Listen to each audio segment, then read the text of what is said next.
અત્યાર સુધીમાં 180થી વધારે કબૂતર ઘાયલ થયા છે અને તેમાંથી આપણે સક્સેસફુલી 150 ઉપરનો જીવ આપણે બચાવી શકીએ છીએ કે જે પેલા દોરીના ગુચ્છા હોય ને ગુચ્છામાં કબૂતર સલવાઈ જાય છે અને પોતાને નીકળવા માટે પ્રયાસ કરતા હોય છે તો એના કારણે પણ હજી પણ કેસ આવે છે. આપણે 20 જેવી જગ્યાએ આપણા ટેન્ટ હતા. મિત્રો, ઉત્તરાયણના દિવસે આપણે જ્યારે ચીકી ને તલના લાડુ ને સિંગની ચીકી ને શેરડી ને ડીજે સાથે પતંગ ચગાવી રહ્યા હતા ત્યારે અંદાજે 6 જેટલા ડોક્ટરો અને 150 જેટલા સ્વયંસેવકો પતંગના દોરા વડે કપાયેલા પક્ષીઓના જીવ બચાવવા આખા મોરબીમાં આમથી તેમ દોડાદોડી કરી રહ્યા હતા. હું ડૉક્ટર રવિ બારૈયા.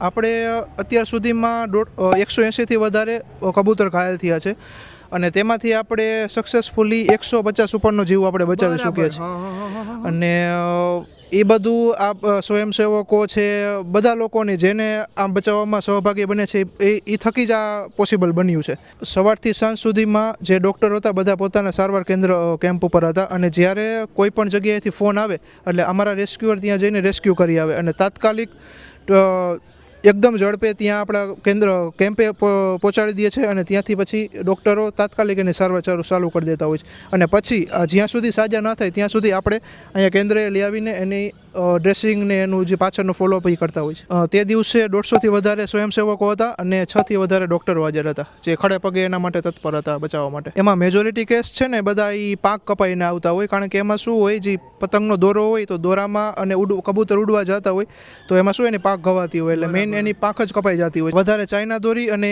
એમાં પણ ખાસ જે પાક્કા કાચવાળા જે દોરા હોય ને એમાં વધારે કારણ કે આપણે જે પ્રમાણે દોરા કાઢતા હોય એમાં વધારે ચાઇનીઝ દોરી અને પાકા કાચવાળા દોરા વધારે હોય છે. ચાઇનીઝ દોરી અને પાકા દોરા આપણે આપણા માટે તો ના જ વાપરવા જોઈએ પણ આ અબુલ્લો પક્ષીઓ માટે પણ ના વાપરવા જોઈએ કારણ કે એ એકદમ ધારદાર હોય છે અને એની પાંખ એકદમ નરમ હોય છે.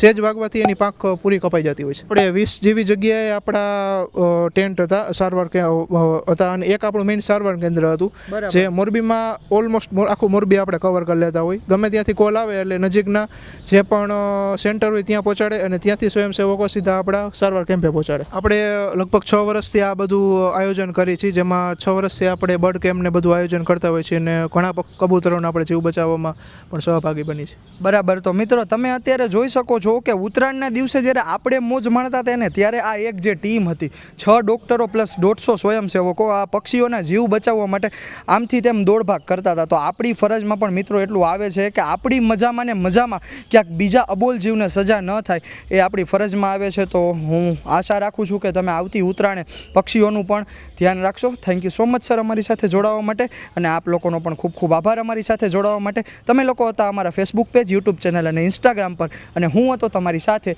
વિશ્વ દેત્રોજા.